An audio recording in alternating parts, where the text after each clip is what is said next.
तो आज हम लोग जो सीखने वाले हैं टैली में वो है मल्टी करेंसी, यानी अलग अलग देश की करेंसी में किस प्रकार एंट्री किया जाता है। कल को आपका जॉब देश विदेश में लग जाए, इंडिया में लग जाए और इंडिया में विदेशी करेंसी के साथ काम करना हो तो आप कैसे एंट्री करेंगे, आज की वीडियो में हम यही सीखने वाले हैं। तो सबसे पहले क्या है कि टैली आपको ओपन कर लेना है, कंपनी बना लेना है और डेट जो है वो सही कर लेना है 1/4 से 31/3/2024, ये आपको रखना है। ठीक है, अब कुछ नोट्स हमने बना लिए हैं और ये हमने सबको लिखा दिया है। अगर कोई इसको नोट करना चाहते हैं तो ये हम एक बार स्क्रॉल कर देते हैं, इसको आप स्क्रीनशॉट लेके जो है लिख भी सकते हैं। ये देखिए हम स्क्रॉल कर दिए हैं, जिसको लिखने की ज़रूरत हो वो लिख सकते हैं। और ये हमने कुछ करेंसी के बना दिए हैं आपको, ये देखिए कुछ करेंसी का यहाँ बना हुआ है, तो ये आप ले सकते हैं शॉट, इसको स्क्रीनशॉट लेके लिख सकते हैं। और ये देखिए यहाँ पे कुछ क्वेश्चन भी दिया गया, इसमें से 4-5 क्वेश्चन आपको हम यहीं पे सॉल्व करके बताने वाले हैं। इसका स्क्रीनशॉट ले लीजिए, जो नहीं आए हैं क्लास में वो, और जो यूट्यूब पे देख के प्रैक्टिस करना चाहते हैं वो। ठीक है, ये पूरा क्वेश्चन आपका दिया हुआ है। एक बार हम इसको एकदम स्क्रॉल कर रहे हैं, आप इसको ये देख लीजिए। चलिए, तो सबसे पहले हम क्या करेंगे, करेंसी ऑप्शन को चालू करेंगे। आ जाते हैं हम टैली वाले पेज पे। करेंसी ऑप्शन चालू करने के लिए आपको F11 दबाकर F1 दबाना है। F11 से खुलता है कंपनी फीचर्स और F1 से खुलता है अकाउंटिंग फीचर्स। ये यहाँ लिखा हुआ भी है अकाउंटिंग फीचर्स, और ये सुबह का 8 बजे का बैच में हम ये वीडियो बना रहे हैं कीट कंप्यूटर फोर्टबिसगंज से। यहाँ 8 बजे लिखा हुआ भी ये समय। और मल्टी करेंसी का एंट्री करने के लिए सबसे पहले यहाँ देखिए इनेबल मल्टी करेंसी, इसको कर लेना है यस। वाई दबा के इंटर करेंगे, यस हो जाएगा। इसके बाद स्कैप मत कर दीजिएगा, कंट्रोल के साथ ए दबा के इसको कर लेना है एक्सेप्ट। तो पहला काम करेंसी को कर लेना है चालू, समझ गए। अब दूसरा काम क्या करना है, तो करेंसी आपको बनाना है। उसके लिए देखिए आप F1 यानी अकाउंटिंग फीचर्स के अंदर जितना भी चीज़ को यस करेंगे वो प्राय अकाउंट्स इन्फो में आपको मिल जाएगा।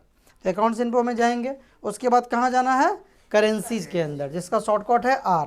ठीक है, आप इस पर माउस से भी क्लिक करेंगे या हम टच करें तब भी आ रहा है। बनाना है तो करेंगे क्रिएट। अब ये देखिए हमारे पास जो करेंसी का यहाँ लिस्ट दिया हुआ है, इसमें से सारा करेंसी हमको बनाना है। जैसे NC है, GBP है, CAD है, तो ये सारा एक एक करके हम बनाएंगे। ठीक है, सबसे पहले आपका आ रहा है NC, तो यहाँ पे देखिए हम लिख दिए NC। और यहाँ पे जैसे कि मान लीजिए नेपाल है, नेपाल में नेपाली रुपी चलता है, इसको कई लोग नेपाली कॉइन भी लिखते हैं, तो आप जो लिखना चाहें लिख सकते हैं। ये देखिए लिख दिए, इस तरह से कंट्रोल करना और ये बन गया। एक बार फिर से हम बता दें कहाँ से बनाए थे हम। यहाँ देखिए अकाउंट्स इन्फो, उसके बाद जाना है करेंसी, उसके बाद क्रिएट। उसी तरह से आपका जैसे कि एक और बना लेते हैं हम GBP, ये ब्रिटिश पाउंड है, तो हम यहाँ पे जाएंगे GBP, इस तरह GBP बना लिए और यहाँ पे हम पाउंड लिख देते हैं। इस तरह से आप सारा करेंसी एक एक करके इसी तरह बनाएंगे। हम ज़्यादा नहीं, बस 2 का आपको फ़िलहाल वीडियो बना के दिखा रहे हैं, जो कि वीडियो बहुत ज़्यादा बड़ा ना हो इसके लिए। ठीक है, तो ये हम दूसरा बना लिए हैं। उसके बाद देखिए करेंसी बनाने के बाद पहले करेंसी चालू कर लिए, फिर करेंसी बना लिए, उसके बाद जो करना है वो है करेंसी का रेट सेट करना है आपको, जिसके लिए आपको ये देखिए रेट ऑफ एक्सचेंज कहाँ से आया, ये देखिए शुरू से अकाउंट्स इन्फो, वही करेंसी, और उसके बाद कहाँ जाना है रेट ऑफ एक्सचेंज, इसके अंदर गए और यहाँ जाने के बाद जितने भी करेंसी आपने बना रखे हैं उस सबका आ जाएगा। इंटर दबाएंगे और ये तीनों में आपको सेम अमाउंट डालना है। ये क्या डालेंगे हम, उस देश का 1 रुपया का अपने देश में कितना वैल्यू है वो हम यहाँ डालेंगे। तो हम पहले से ही लिख के रखे हैं, हमको वही डालना है। यहाँ देखिए जैसे NC का हमने डाला है 0.624। ठीक है, तो ये हम यहाँ पे डाल लेंगे 0.624, तीनों में सेम डालेंगे।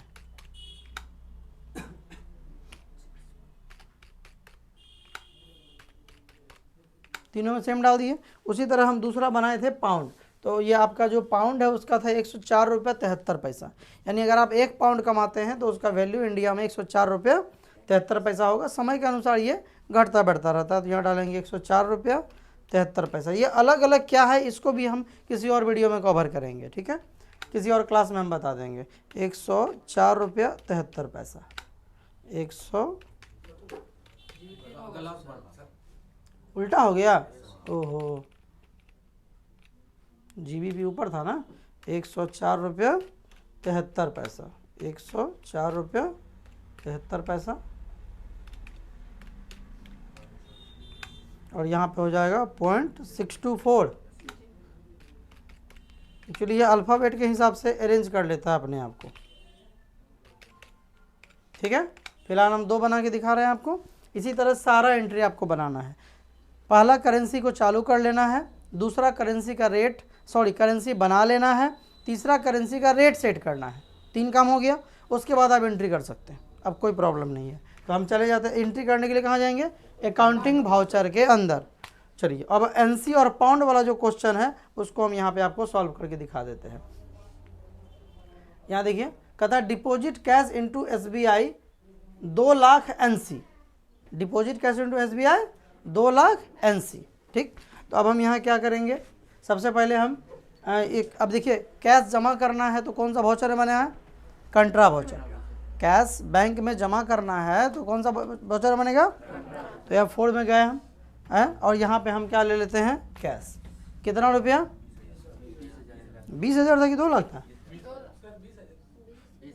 अरे 20,000 है जी, कम में था, हम 2 लाख पढ़ दिए, कोई बात नहीं। 20,000, और देखिए बस 20,000 यहाँ डालें और कुछ नहीं करना है, NC ऐसे लगा देना है, ठीक है। और जैसे ही इंटर दबाएंगे ये ऑटोमेटिक कन्वर्ट हो जाएगा 12,480 रुपया में, ठीक है। ये देखिए कितना रेट से कन्वर्ट हो रहा है वो भी आपको बता रहा है।